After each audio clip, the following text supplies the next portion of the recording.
अस्सलाम वालेकुम दोस्तों, आज की इस वीडियो में हम बात करेंगे जुडिशियल रिव्यू के बारे में। एक मशहूर केस जो है वो है मैरबरी वर्सेस मेडिसन 1803।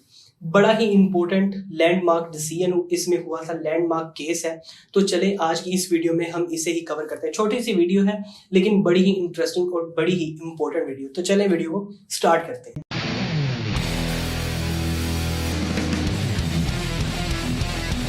सबसे पहले हम बात करते हैं कि ये हेल्ड कब हुआ। 24 फेब 1803 को, और जो चीफ जस्टिस थे वो थे जॉन मार्शल।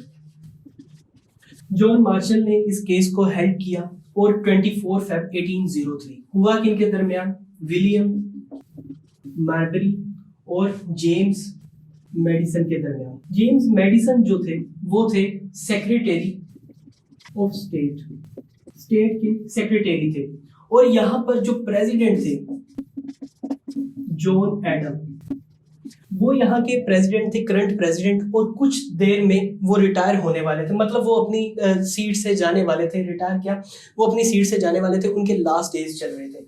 और यहीं पर दूसरे प्रेसिडेंट थॉमस जेफरसन, नए जो प्रेसिडेंट थे वो सिलेक्ट होने वाले थे।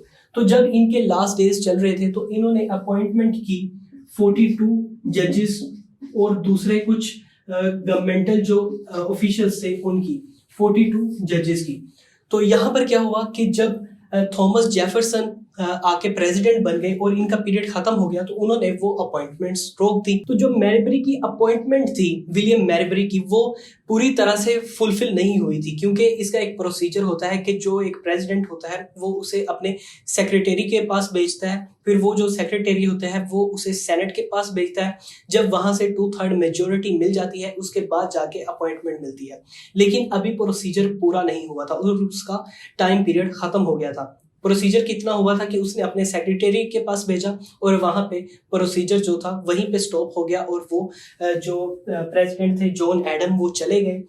थॉमस जेफरसन आए तो उनका जो सेक्रेटरी बना वो था जेम्स मेडिसन। तो उसने इस प्रोसीजर को रोक दिया, क्योंकि थॉमस जेफरसन ने उसे बोला था कि इस प्रोसीजर को रोक दिया जाए। यहाँ पर एक थोड़ी सी पॉलिटिकल बात भी आती है कि जो जजेस को हायर किया गया था या अपॉइंट किया गया था वो सारे फेडरल पावर के लोग थे, फेडरल के बंदे थे, और इस वजह से हायर किया गया था, इस वजह से अपॉइंट किया गया था क्योंकि ये जॉन एडम की एक चाल थी ताकि जो थॉमस जेफरसन है वो अपनी मुकम्मल पावर का यूज ना कर सके। तो अब जहां पर जो जेम्स मेडिसन था उसने जब अपॉइंटमेंट रोकी विलियम मैरबरी की, तो उसने एक रिट फाइल की, रिट ऑफ मैंडामस। मैंडामस क्या होता है? मैंडामस होता है कि जो गवर्नमेंटल ऑफिशियल्स होते हैं, गवर्नमेंट ऑफिशियल्स होते हैं, मतलब जो गवर्नमेंट के लोग होते हैं, जब वो किसी इंडिविजुअल, जो प्राइवेट इंडिविजुअल है, उसका राइट इन्फ्रिंज करते हैं तो फिर वो मैंडामस की रिट पे उनकी ड्यूटी याद करवाई जाती है कि आपकी ये फलां ड्यूटी है और आपको वही करना चाहिए, आपका वही काम है और आपको उसी लिमिट में वही काम करना चाहिए। तो ये थी एक स्टोरी, एक मुकम्मल केस की स्टोरी के इस केस में हुआ क्या था। लेकिन यहाँ पर हमारे पास कुछ इश्यूज भी उठते हैं और उनके हम जवाब भी देंगे, और लास्ट पे हम ये भी देखेंगे कि जो इतना लैंडमार्क केस है इसका फाइनल जजमेंट क्या आया।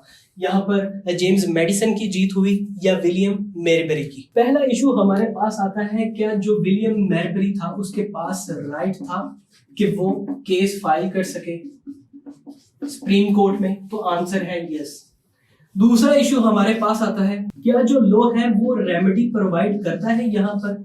तो आंसर है यस, रेमेडी प्रोवाइड करता है लॉ सिविल लिबर्टी की। सिविल लिबर्टी क्या होता है कि जो फंडामेंटल राइट्स होते हैं इंडिविजुअल्स के, जो कॉमन पर्सन्स के, तो वो भी अभी कॉमन पर्सन है क्योंकि उसके एग्जेक्टिव जो ऑर्डर है, जो उसकी अपॉइंटमेंट है वो रुक चुकी है, तो वो एग्जेक्टिव में तो नहीं आएगा, वो सिविल लिबर्टी में उसका राइट है कि उसे लॉ रेमेडी प्रोवाइड कर सके। तीसरा इशू हमारे पास आता है कि जो सुप्रीम कोर्ट है, क्या उसके पास पावर है कि जो कांग्रेस के एक्ट्स हैं या फिर जो अनकॉन्स्टिट्यूशनल एस्पेक्ट्स हैं उनको रिव्यू कर सके, उन पे कोई एक्शन ले सके, कोई अथॉरिटी ले सके? तो जवाब है यस, सुप्रीम कोर्ट के पास अथॉरिटी है क्योंकि उसके पास जुडिशियल रिव्यू की पावर थी, और जुडिशियल रिव्यू उसे कहता था कि अगर कोई एक्ट अनकॉन्स्टिट्यूशनल है, मतलब कॉन्स्टिट्यूशन के खिलाफ है, तो उस पे एक्ट मतलब कुछ भी अमल किया जा सकता है और उसे नल एंड वॉइड करार दिया जा सकता है। चौथा यहाँ पे इशू आता है कि जो सुप्रीम कोर्ट है, क्या उसके पास ओरिजिनल ज्यूरिसडिक्शन है रिट ऑफ मैंडामस की। सबसे पहले तो ओरिजिनल ज्यूरिसडिक्शन कहते हैं क्या सुप्रीम कोर्ट के पास पावर है कि वो पहले मतलब सबसे पहला जो केस है वो सुन सकती है और वो केस रिट ऑफ मैंडामस का हो।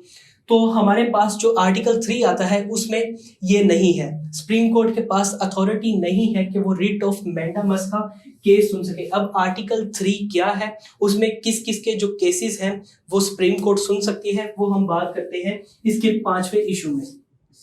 आर्टिकल 3 में जो ओरिजिनल ज्यूरिसडिक्शन है सुप्रीम कोर्ट के पास, वो कहां कहां तक है, किन किन के केसेस ओरिजिनल ज्यूरिसडिक्शन में सुन सकता है। तो सबसे पहले तो एम्बेसडर्स, उसके बाद मिनिस्टर्स, उसके बाद काउंसिल और इसके साथ ही साथ स्टेट, काउंसिल, मिनिस्टर और एम्बेसडर्स, इनके जो केस है वो सुप्रीम कोर्ट ओरिजिनल ज्यूरिसडिक्शन में सुन सकता है। और यहाँ पर हम लास्ट पे बात करेंगे कि इसका डिसीजन क्या है, इस केस का डिसीजन क्या था।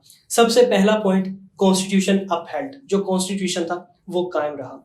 दूसरे नंबर पे जो जॉन एडम था, जो प्रेसिडेंट रह चुका था और उसने अपॉइंटमेंट दी थी, उसकी जो अपॉइंटमेंट थी या फिर जो उसके ऑर्डर थे वो नल और वॉइड हुए। अब नल और वॉइड क्यों हुए, वो हमने इसके केस में पढ़ा था कि उसका जो प्रोसीजर था वो कंप्लीट नहीं हो सका था।